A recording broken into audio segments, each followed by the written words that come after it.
The Three Stooges live on and forever will. This vaudeville and comedy team not only entertained us for years, but also created content that inspired generations and will continue to do so.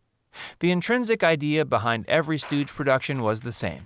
All people are stupid, but some people are more stupid than others. And the Three Stooges made the audiences believe this with their performances. Moe, with his permanent scowl and bowl-cut hair, was the underboss of the group. Curly, perhaps the most loved Stooge of all time, managed to entertain audiences every single time as the incompetent nincompoop, forever at the receiving end of Moe's abuse. Larry, a mellow simpleton, served as the perfect bridge between Moe's scourges and Curly's childlike charm. When the three took to the stage, it rained slaps, smacks, punches, and pokes, and audiences invariably found themselves rolling on the floor. The Three Stooges tasted great success in their lives, but behind the scenes, you would never have guessed that theirs was also a story of greed, exploitation, and opportunism. In this video, we shed light on the tragic tale of the Three Stooges. Stick around to the end of the video to find out how their lives ended right before achieving huge success. Facts First presents The Tragic Downfall of the Three Stooges. If you're a fan of the Three Stooges, show us by clicking the like button. And don't forget to subscribe to the channel and click the notification bell for more videos like this. The classic Stooge lineup, which consisted of Larry Fine, Moe Howard, and Curly Howard, is perhaps the most popular comedy team in the history of America. Between 1930 and 1970, the Three Stooges appeared in almost 200 shorts and feature films. They also had a dedicated TV show and were almost forever on the road, entertaining audiences with stage performances and personal appearances. If you want to truly understand how influential the Three Stooges are today, take some time out to explore the LA Public Library for books on the Stooges. Even if one spends weeks crouched in a single spot on the floor, they won't be able to finish even half the list. So, how did the Three Stooges come to be? The three Horowitz brothers, Moses, Jerome, and Samuel, who later took the names Moe, Curly, and Shemp, respectively, were simple Jewish boys born in the Brooklyn borough of New York City. Though they had no connection with the entertainment world whatsoever, Moe and Shemp decided to enter show business. They started performing burlesque shows and enjoyed moderate success. However, in 1916, the duo decided to foray into blackface comedy and prepared a routine they performed until 1922. In 1922, the duo decided to partner with an old friend, Ted Healy, an already established vaudeville star. Alongside the two Horowitz brothers, Healy also hired the Philadelphia-based comedian and musician Larry Fine. This was the beginning of the Three Stooges. Alongside Ted Healy, the Stooges appeared in 6 Fox Studios feature films that registered mediocre success, and though the critics did not show any appreciation for Healy's performance and screen presence, the work of the Stooges was greatly appreciated and admired. Fox therefore offered the Stooges a contract. This made Healy furious. He claimed the Stooges were under his contract. The offer was therefore immediately rescinded, and thus began the rift between Healy and the Stooges. Healy, however, wasn't done spewing venom. He forbade the Stooges from using any of the old routine and material. At one point, Healy also threatened to bomb any theater that dared to play the Three Stooges. In 1932, Moe took on the role of the group's manager and helped the team settle differences with Healy. The reunion was certainly a mistake. Tired of the scathing attitude that Healy's continual drinking problem provided him with, the relatively skittish Shemp decided to say goodbye to the group and go solo. The Stooges were suddenly one member down and decided to fill Shemp's place with their brother Curly Howard, perhaps the most loved of all Stooges.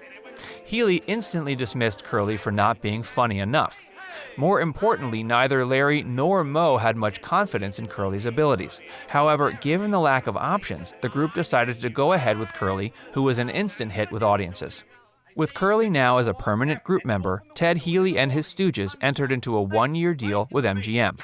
As part of the deal, they created 5 feature films, none of which received great success. MGM decided not to renew the contract, and with this setback, Healy and the Stooges finally decided to go their separate ways.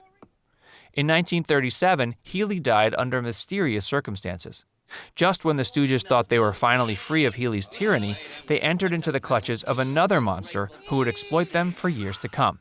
Harry Cohn was the co-founder and president of Columbia Pictures, and at the time of Healy's death, the Three Stooges were under a contract with Cohn.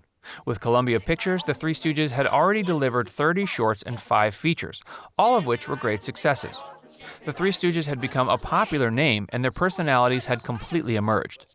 Not letting Columbia's rapid production schedule get in the way of their creativity and talent, the Stooges delivered one major hit after another with the corporation, consequently making an enormous amount of money for the company and transforming it into a bona fide major studio.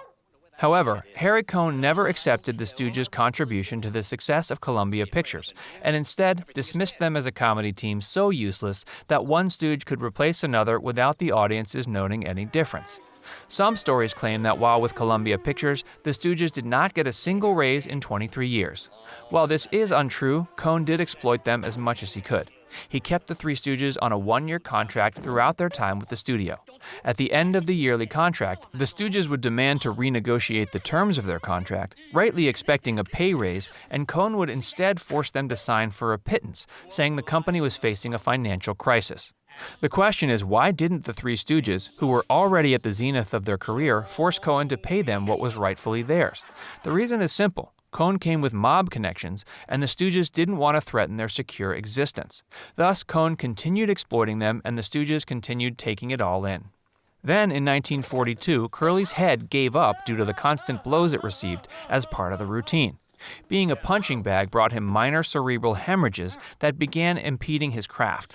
The doctors insisted that Curly should take a break to recuperate. However, Cohn refused to give Curly a leave of absence, which led to Curly performing every day even as his health deteriorated.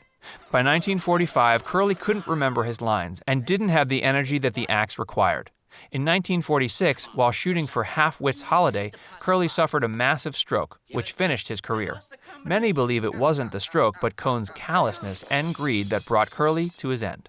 After Curly was rendered unable to act, Shemp joined the act. Though he was hesitant, he knew that the end of the Three Stooges would also mean the end of his brother's career. Thus, Shemp gave up his successful career as a solo artist and returned as a Stooge. However, even Shemp's act of sacrifice could not save the Three Stooges. As the world entered into the 50s, Columbia slashed the budget for the shorts department. The studio thus began recycling old Stooge shorts for new footage. If this was not enough of a setback, Curly passed away in 1952, and 3 years later, Shemp passed away due to a heart attack at the age of 60. Though in deep shock and pain, Moe and Larry decided to carry the legacy forward and recruited Joe Besser as the third Stooge. Having seen Curly's end, Besser entered a clause in his contract that forbade Moe from hitting him during acts. With Besser, the Stooges made a comeback and enjoyed some success too. However, in 1957, the shorts department at Columbia Pictures was shut down, and after 23 years of service to the studios, the Stooges were fired from their job. When Besser went back to the studio to say goodbye to his friends, he wasn't allowed entry. Incensed, he eventually left the act. The Three Stooges witnessed some more success in 1958 when Columbia chose 78 Curly-era shorts of the Three Stooges for TV broadcast. Suddenly, they were inside every home, leading to great demand for the Stooges. Moe and Larry decided to revive the act, with Joe DeRita as the third Stooge. Between 1959 and 65, the team created several feature films and recorded 41 wraparound segments for their cartoon series. In 1969, the group sent out a pilot for a proposed TV show. Unfortunately, before they could turn their plan into action, Larry Fine suffered a stroke in 1970, which ended his career. In 74, Larry passed away from another stroke. Broken but unabated, Moe decided to carry forward the legacy of the Three Stooges all by himself and was negotiating different film contracts with different stalwarts when he was detected to have terminal lung cancer. Moe passed away on May 4, 1975, and with his death ended the glorious era of the Three Stooges. The Stooges have left a legacy that will last forever. Whether you've seen their act or not, you've likely heard of them. If only they had lived to see how loved they truly are. So, what do you think? Is the story of the Three Stooges a story of great success and stardom, or is it a story of endless exploitation and greed? Leave us a comment and let us know. And as always, be sure to subscribe to Facts First for more videos like this.